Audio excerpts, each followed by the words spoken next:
अस्सलाम वालेकुम दोस्तों, आज की मेरी वीडियो मैंगो के ऊपर है कि मैंगो को गमले में हम किस तरह उगा सकते हैं। कौन सी ऐसी वैरायटी होती है जो गमले में हमें फल देती है। तो मैंगो को कौन कौन सी ऐसी बीमारी इफ़ेक्ट करती है जिससे जो हमारा पौधा जो है डाउन होना शुरू हो जाता है, गमले में फल नहीं देता। तो उसके बारे में आपको बताया जाएगा। खाद के बारे में बताया जाएगा, कौन सी खाद जो हम मैंगो के पौधे को कब और कैसे दे सकते हैं। सभी टिप्स जो है आपको मैंगो के बारे में इस वीडियो में मिलेगी, जिसे देखकर आप मैंगो का पौधा उगा।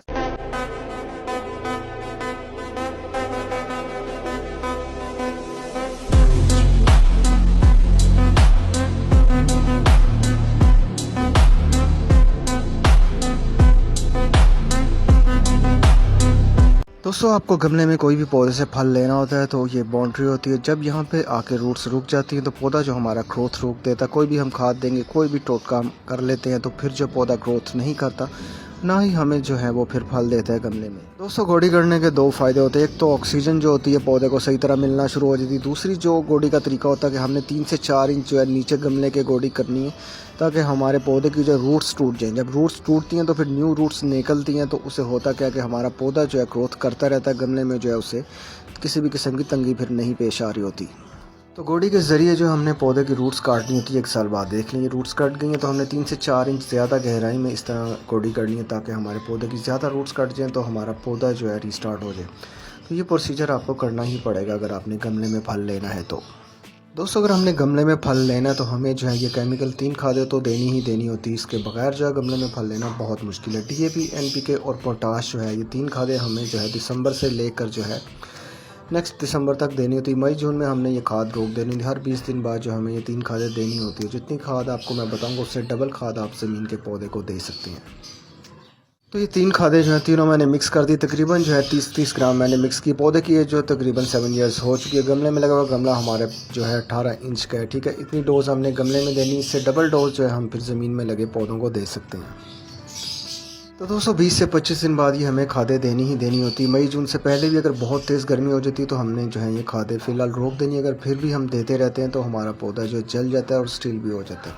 तो तेज़ गर्मी में जो आपने बिल्कुल खाद नहीं देनी, वो मौसम पे डिपेंड करता है। जब भी फुल तेज़ गर्मी हो तो खाद देने के फ़ौरन बाद जो है हमने अपने पौधे को पानी दे देना। और पानी देना कब है? शाम के टाइम देना। धूप में हमने कभी भी किसी भी अपने पौधे को पानी नहीं देना। अगर आप देते हैं तो पौधा जो है अपने पत्ते येलो कर देता है और पत्ते सारे जो है गिरा सकता है।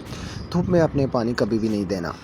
दूसरी जो खाद मैं बता रहा हूँ आपको ऑर्गेनिक में आएगी। बेकिंग सोडा और ब्राउन शुगर जो है हमने अपने पौधे को, हर पौधे को देनी होती है। इसका बहुत अच्छा रिजल्ट होता है। केमिकल के मुकाबले में समझ सेम होता है, लेकिन जो है ये हमें देनी पड़ती है।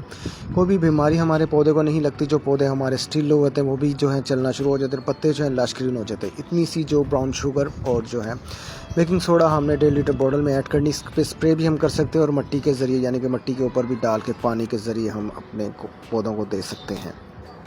तो ब्राउन शुगर और बेकिंग सोडा देना किस तरह? इस तरह हमने किसी भी शीशी में जो उसे डालना है और उसके बाद जो है 1.5 लीटर पानी में हमने इसे ऐड करना है, जिससे होगा क्या कि हमारा स्प्रे रेडी होगा। तो ये स्प्रे हफ्ते में हमने 2 बार अपने सभी पौधों के ऊपर करना ही करना होता है। इससे पौधे लश ग्रीन हो जाते हैं, फल का साइज़ बढ़ता है, पौधा आपका बीमार नहीं होता, बहुत अच्छी ग्रोथ शुरू कर देता है। समय नहीं, ये मैजिकल स्प्रे है जो कि बहुत इफेक्टिव। दोस्तों, ये स्प्रे आपने करना कब होता है? आपने ये भी दिसंबर से स्टार्ट कर देना और अपने सभी फलदार पौधों को, जितने भी आपके पास पौधे हैं सब्जियों के, कोई भी आपके पास पौधा तो आप उसके ऊपर एक्सपेरिमेंट भी कर सकते हैं। एक शाख लें, उसके ऊपर सिर्फ करें तो आपको खुद ही नज़र आएगा। आपकी वो शाख जो होगी नए पत्ते निकालेगी, लश ग्रीन हो जाएगी, पत्ते का साइज़ बड़ा होना शुरू हो जाएगा। इतने इसके फ़ायदे हैं कि बताने लगूँ तो पूरा समय ने दिन निकल जाए। इस पे आप रिसर्च भी कर सकते हैं कि इसका क्या क्या फ़ायदा हमारे पौधे को पहुंचता है। तो ये स्प्रे आपने हफ्ते में 2 बार करना ही करना होता है। अपने सभी पौधों के ऊपर इसका भी इफ़ेक्ट ऐसा है कि आपके पौधे के करीब कोई भी बीमारी नहीं आने देती। अक्सर होता है कि बुर जब आती है तो साथ कीड़ा भी लग जाता है, उसे भी ये कंट्रोल करती है। हमारे जो पौधों के अंदर कीड़ा पैदा हो जाता है, फ्रूट फ्लाई करती है, तो उसे भी जो है ये पौधे से दूर रखता है। गमले में आपको कौन कौन सा पौधा फल दे सकते हैं? ये ग्राफ्टेड पौधा मैं आपको दिखा रही हूँ। ग्राफ्टिंग की वीडियो मेरे चैनल पर मौजूद है। इसकी पहले 2024 की फ्रूटिंग भी मैं दिखा सकता हूँ। उससे पहले जो है फ्रूटिंग कर रहे पौधे की सारी वीडियोज़ जो है मेरे चैनल पर है। बुरजा भाई तब की वीडियोज़ भी मेरे पास है।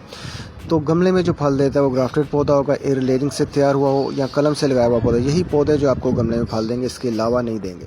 तो गमले में फल जो है आप इस तरह उगा सकते हैं। जितना गमला बड़ा होता जाएगा उतना जो है पौधा आपका फ्रूटिंग अच्छी करता जाएगा। और मौसम भी जो है डिपेंड करता है। इस साल 2025 में जो मौसम जो है बाहर का वो नहीं है, यानी कि बहुत तेज़ गर्मी स्टार्ट में ही हो गई, तो जिसकी वजह से जो काफ़ी पौधों के ऊपर जो है मैंगो तो लगा ही नहीं, और जिस पे आया बहुत ही कम है। 2024 के मुकाबले में इस साल जो है हमें बहुत कम फ्रूटिंग मिली है। हालांकि मेरा अंदाज़ा था कि बहुत अच्छी फ्रूटिंग मिलेंगी, लेकिन अगर मौसम ही हमारा साथ नहीं दे रहा तो हम फिर कुछ नहीं कर सकते। ठीक है दोस्तों, तो आप इस वीडियो से मैंगो उगा सकते हैं।